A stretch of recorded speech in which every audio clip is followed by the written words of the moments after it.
மதிமுகம் நேயர்களுக்கு வணக்கம். இது நேர்முகம். இன்றைய நேர்காணலில் சிறப்பு விருந்தினராக நம்மோட அரசியல் விமர்சகர் பொன்ராஜ் அவர்கள் இணைந்திருக்கிறார். பேசலாம். பிஜேபியோட உனக்கு நான் சிறந்த அடிமையா இருப்பேன்னு சொல்லி அவங்ககிட்ட எழுதி கொடுத்துட்டு வந்திருக்காரு. ஏடிஎம்கே மீனிங்லெஸ் ஆயிடுச்சு. மோடியை பேச வச்சிருவாரா எடப்பாடி? பேச வச்சுட்டாரு, நான் அடிமை இல்லைன்னு சொல்லிடுறேன். வீடுதோறும் அரசு சேவைகள், மருத்துவம் தொடர்ந்திட ஸ்டாலின் தொடரட்டும், தமிழ்நாடு வெல்லட்டும். பேர் என்ன?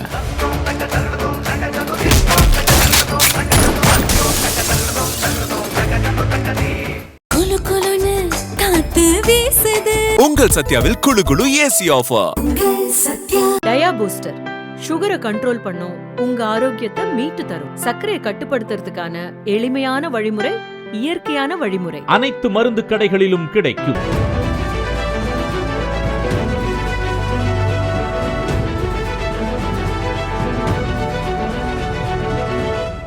வாக்குறுதிகள் எல்லா கட்சியுமே ஆல்மோஸ்ட் கொடுத்துட்டாங்க. சோ இந்த வாக்குறுதிகள்ல உங்களுக்கு பிடித்தமானது அப்படிங்கறத தாண்டி எது நம்பிக்கைகரமா இருக்குது சார்?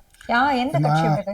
வாக்குறுதிகள் விஜய் முதல் வாக்குறுதி ஒண்ணு கொடுத்தாரு, 10 வாக்குறுதி, பெண்களுக்கான வாக்குறுதி. அதே 1.5 லட்சம் கோடி, 1.5 லட்சம் கோடி. அதுக்கப்புறம் இப்போ ஒரு கேண்டிடேட் லிஸ்ட் பண்ணும்போது ஒரு வாக்குறுதி கொடுத்தாரு. அதை நான் கால்குலேட் பண்ணல இன்னும். அது பண்ணாதான் தெரியும் எத்தனை ஆயிரம் கோடி கூடுதுன்னு. 1.5 லட்சம் கோடின்னு வச்சுக்கோங்க. எடப்பாடி பழனிசாமி கொடுத்த வாக்குறுதி அரௌண்ட் 1 லட்சம் கோடி. ஓகே, அது நான் கால்குலேட் பண்ணி பார்த்தேன், 1 லட்சம் கோடி வருது. இப்போ 2வது வாக்குறுதி சேர்த்து ஃப்ரிட்ஜோட சேர்த்து பார்த்தீங்கன்னா அது ஒரு 1 லட்சம் கோடி வந்துடுது. ஓகே, அப்போ ஸ்டாலின் அவர்கள் கொடுத்த வாக்குறுதி அரௌண்ட் ஒரு 70 லட்சம் கோடி வருது. 60 லட்சத்துலேருந்து 70 லட்சம் கோடி வருது. அப்போ யாரால் அதை செயல்படுத்த முடியும் அப்படின்னா, ஏற்கனவே 1 லட்சம் கோடி ஃபிஸ்கல் டெபிசிட், 1 லட்சம் கோடி ஃபிஸ்கல் டெபிசிட். இந்த 1 லட்சம் கோடி ஃபிஸ்கல் டெபிசிட்டுக்கு வருஷத்துக்கு 1 லட்சம் கோடி கடன் வாங்கி தான் அதை சரி பண்றோம். இந்த ஃபிஸ்கல் டெபிசிட் கடன் வாங்கி தான். இவங்க போட்ட கணக்குப்படி 1 லட்சம் கோடி, விஜய் போட்ட கணக்குப்படி பார்த்தா இன்னொரு 1.5 லட்சம் கோடி, அப்ப 2.5 லட்சம் கோடி.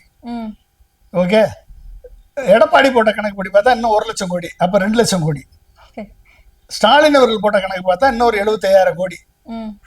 ஓகே, 1.25 லட்சம் கோடி. இந்த 3 பேராலேயே செயல்படுத்த முடியுமா அப்படின்னு நீங்க பாத்தீங்கன்னா, செயல்படுத்துறதுக்கு ஸ்டாலின் போட்டதை செயல்படுத்துறதுக்கே கஷ்டப்படணும், லோன் அதிகமா வாங்கணும். அது மட்டும் இல்லாம பொருளாதாரத்தை இன்னைக்கு 11.19% 15% 18% உயர்த்தணும். ஸ்டாலினால் அதை செய்ய முடியும்ன்ற நம்பிக்கை எனக்கு இருக்கு. ஏன் எப்படி இருக்கு அப்படின்னா, அவருடைய கடந்த கால 5 வருஷ பெர்ஃபார்மன்ஸ் ஒற்றை இலக்க பொருளாதார வளர்ச்சியை 2 இலக்க பொருளாதார வளர்ச்சியா மாத்திருக்காரு. 11.19%. அவரால் 15% கொண்டு போறதுக்கு முடியும் அவரால். 1. 2வது, அதிமுக அரசு ஜெயலலிதா இன்க்ளூடிங் எடப்பாடி 2 பேரும் சேர்ந்து 5.8 லட்சம் கோடி அந்நிய நாட்டு முதலீட்டை அட்ராக்ட் பண்ணி அதுல 67,000 கோடி தான் வந்ததே. 67,000 கோடி தான் வந்துச்சு. ஆனால் ஸ்டாலின் அவர்கள் 12.5 லட்சம் கோடி ஃபாரின் டைரக்ட் இன்வெஸ்ட்மெண்ட் கொண்டு வந்து அதுல 73% கன்வர்ஷன் ரேட்ல சக்சஸ்ஃபுல்லா பண்ணி தமிழகம் முழுக்க தொழிற்சாலை பரவுவதற்கு ஏற்பாடு பண்ணியிருக்காரு. இந்த இதுல நீங்க ஸ்டாலின் அவர்கள் கொடுத்த அறிக்கையில வெறும் 8,000 ரூபாய் கூப்பன், 2,000 ரூபாய் மகளிர் உரிமை தொகை அப்படின்னு மட்டும் நீங்க பார்த்துட்டு போக முடியாது.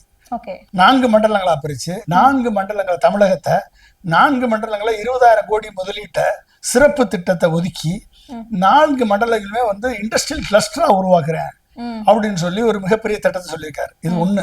2வது, உலக உத்தமர் காந்தியடிகள் மாதிரி கிராம திட்டம்னு அப்துல் கலாம் கொடுத்த புறா திட்டத்தை, ஸ்மார்ட் வில்லேஜ் திட்டத்தை நான் தமிழ்நாடு முழுக்க 12,500 கிராமத்திலே செயல்படுத்துவேன் என்று சொல்லி விஷன் 2030 அதை இன்க்ளூட் பண்ணி தேர்தல் அறிக்கையிலையும் அதை இன்க்ளூட் பண்ணியிருக்காரு. 2. இந்த 2 திட்டங்களுமே கிட்டத்தட்ட பொருளாதாரத்துல உத்தமர் காந்தியடிகள் மாதிரி கிராம திட்டம் தமிழ்நாடு முழுக்க செயல்படுத்தி 12,500 கிராமத்துல செயல்படுத்தப்பட்டால் 3 லட்சம் கோடி இன்புட் கொடுக்கும் பொருளாதாரத்துக்கு மட்டும். இந்த இண்டஸ்ட்ரியல் கிளஸ்டரை உள்ள கொண்டு ஃபாரின் டைரக்ட் இன்வெஸ்ட்மெண்ட்டை அட்ராக்ட் பண்ணி இன்னும் ஒரு 18 லட்சம் கோடி கொண்டாடுவோன்னு ஒரு உத்தரவாதம் கொடுத்துருக்காரு. கொடுத்து இந்த 5 இண்டஸ்ட்ரியல் கிளஸ்டர் உருவாக்குனாருன்னா அது ஒரு 3 லட்சம் கோடி இன்புட் கொடுக்கும். 6 லட்சம் கோடி ஆச்சு. ஏற்கனவே 3.5 லட்சம் கோடி நம்ம பொருளாதாரத்துல உருவாக்கியிருக்காரு ஸ்டாலின். ம், இப்ப ஏற்கனவே 3 லட்சம், இது ஒரு 3, அது ஒரு 3, 9 லட்சம் கோடி. இந்த 9 லட்சம் கோடி வருஷத்துக்கு உள்ள வந்து எவ்வளவு குயிக்கா உள்ள வருதோ ம்.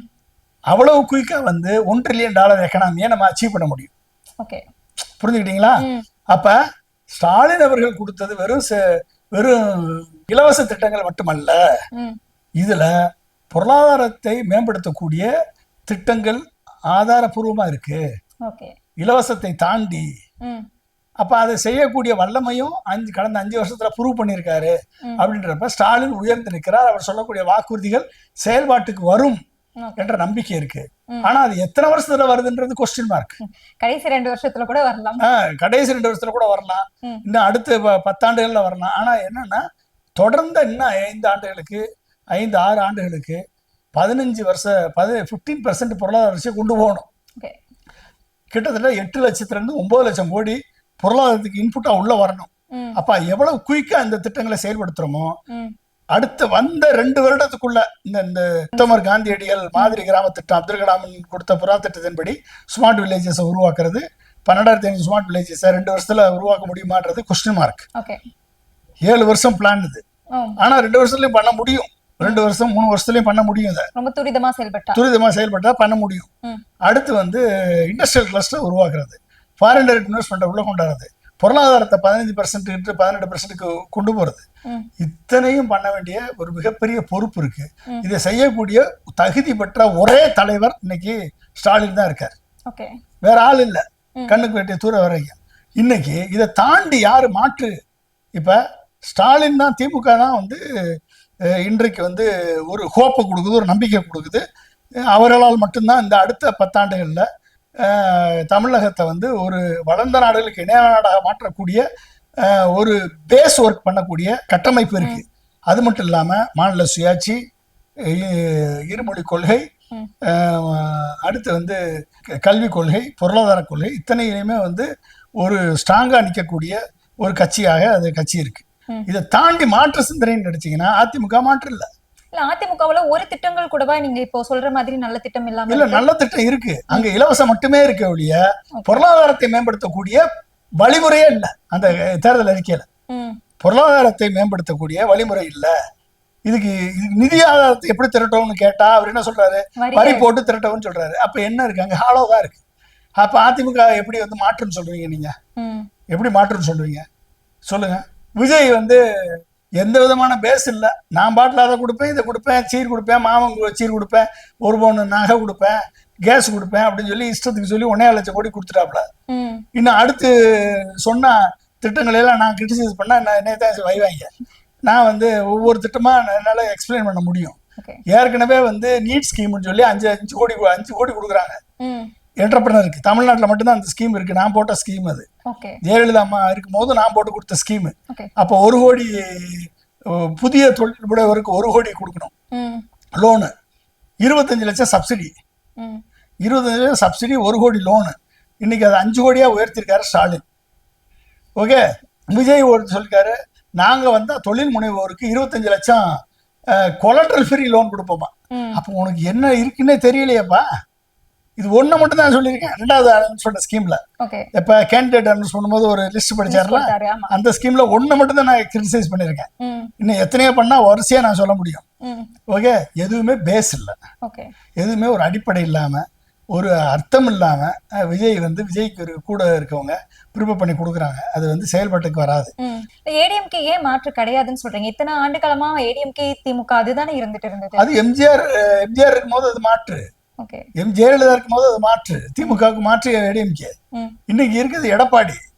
அங்க அண்ணா கிடையாது, பெரியார் கிடையாது, எம்ஜிஆர் கிடையாது, ஜெயலலிதா கிடையாது. இன்னைக்கு இருக்குது எடப்பாடி மட்டும்தான் இருக்காரு. எடப்பாடி யாருடைய அடிமையா இருக்காரு? பிஜேபியினுடைய அடிமையா வச்சுட்டாரு. ம். ஆனாலும் இங்க வெளியே வந்து நாங்க வந்து எங்க ஏடிஎம்கே தான் அதிக சீட்ல கண்டெஸ்ட் பண்ணோம், பிஜேபி 27 சீட்ல நிறுத்தி ஆளுமையை குரூப் பண்ணிட்டு இவர் சொல்றாரு. ம். ஆனா அதை ஏத்துக்கிட்டு மோடியும் அமித்ஷாவும் எப்படி சும்மா இருப்பாங்க? ஏன் சும்மா இருக்காங்க? காரணம் என்னன்னா, நான் பிஜேபியோட உனக்கு நான் சிறந்த அடிமையா இருப்பேன்னு சொல்லி அவங்ககிட்ட எழுதி கொடுத்துட்டு வந்திருக்காரு.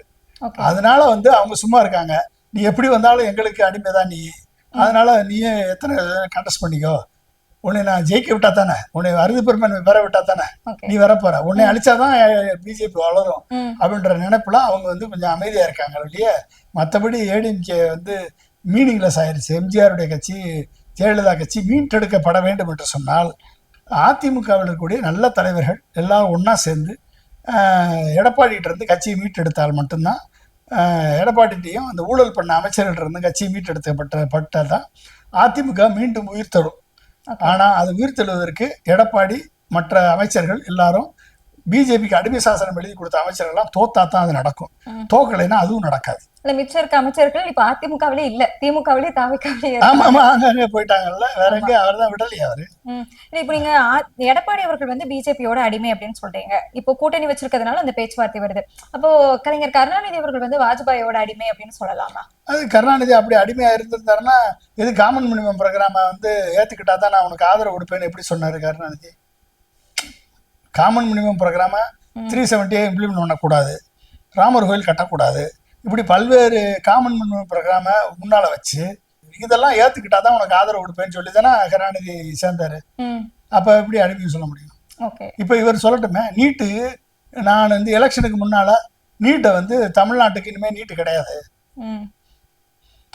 நீட்டுக்கு விலக்கு அளிக்கிறோம், விலக்கோட வேணாம், நீட்டு வந்து மாநிலங்கள் வந்து அவங்கவுங்களுக்கு என்ன நீட்டு வேணுங்கிறவங்க வச்சுக்கோங்க, நீட்டு வேணாம் நாங்களே எக்ஸாம் கண்டக்ட் பண்ணிக்கிறோம், இல்லை இன்டர்வியூ பண்ணிக்கிறோம், இல்லை மார்க் அடிப்படையில் போய்க்கிறோம் அப்படின்னு நீங்கள் சொல்கிறவங்க போய்க்கலான்னு சொல்லி மோடியை பேச வச்சுருவாரா எடப்பாடி? பேச வச்சுட்டாருன்னா அடிமை இல்லைன்னு சொல்லிடுறேன். ஓகே. இவர் கொடுத்துருக்க 1 லட்சம் கோடி திட்டங்களை ஏற்கனவே ஒரு ஃபிஸ்கல் டெபிசிட் 1 லட்சம் கோடி, இப்போ கொடுத்துருக்க 1 லட்சம் கோடி 2 லட்சம் கோடி. இந்த 2 லட்சம் கோடி திட்டங்களை செயல்படுத்தணும்னா எஃப்ஆர்பிஎம் ஆக்டில் தளர்வு கொடுக்கணும். எப்படி தளர்வு கொடுக்கணும்? லோன் வாங்குறதுக்கு ஜிஎஸ்டிபி பொருளாதாரத்தில் 3% அளவுக்கு தான் லோன் வாங்க முடியும். 3%க்கு மேலே போனால் மத்திய அரசுடைய அனுமதி வேணும். இப்போ மோடி நெக்ஸ்ட் டைம் வரும்போதும் எடப்பாடி அறிவித்த திட்டங்கள் 1 லட்சம் கோடி இருக்குது.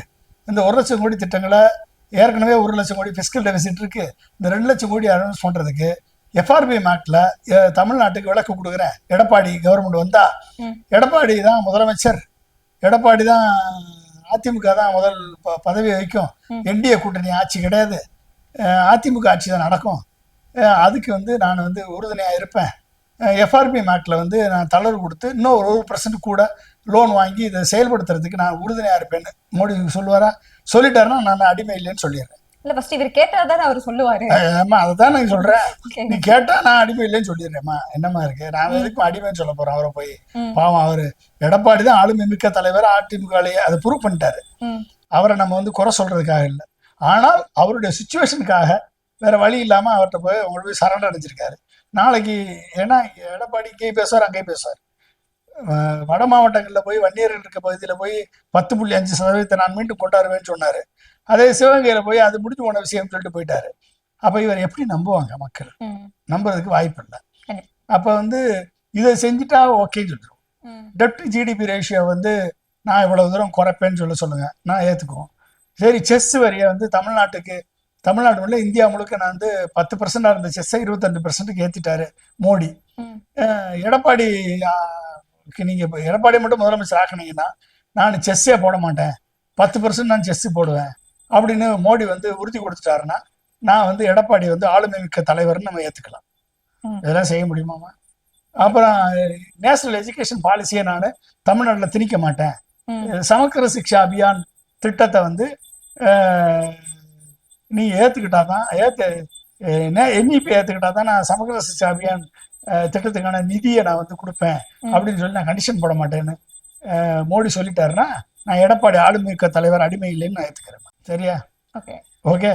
ஸோ அது மாதிரி வந்து இருமொழி கொள்கை தான், நாங்க வந்து இந்திய திணிக்க மாட்டோம் அப்படின்னு சொல்லிட்டாருன்னா நான் ஏத்துக்கிறேன். என்இபி 2020 வந்து மாநில அரசு கல்வி நிறுவனங்களுக்கு பொருந்தாது, இது மத்திய அரசு கல்வி நிறுவனம் தான் என்இபி 2020 அப்படின்னு மோடி ஒத்துக்கிட்டாருன்னா நான் ஏத்துக்கிறேன்.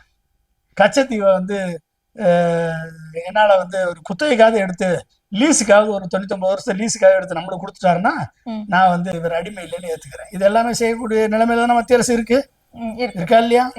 அங்க கூட்டணி வச்சிருக்கீங்களா இல்லையா? இதெல்லாம் செய்ய முடியுமா உங்களால இல்லையா? இதெல்லாம் தமிழ்நாட்டு மக்களுடைய எண்ணம். இதை செஞ்சுட்டாரு அப்படின்னா எடப்பாடிக்கு நானே எடப்பாடி ஓட்டு போடுவேன். சரியா? ம். எடப்பாடி ஓட்டு போடுவேன், ரெட்டலைக்கு ஓட்டு போடுவேன். இது வரைக்கும் நான் உதயசூரனுக்கு ஓட்டு போட்டதே இல்லை. இந்த வருஷம் தான் உதயசூரனுக்கு ஓட்டு போட போறேன். ம். ஓகே, இதை வந்து எடப்பாடி மட்டும் பண்ணிட்டாரு, மோடி சொல்லிட்டாருன்னா நானே எடப்பாடி ஓட்டு போடுறேன். ஓகே. நிறைய தகவல்களை பகிர்ந்திருந்தீங்க. ரொம்ப நன்றி சார். மிக்க நன்றிம்மா.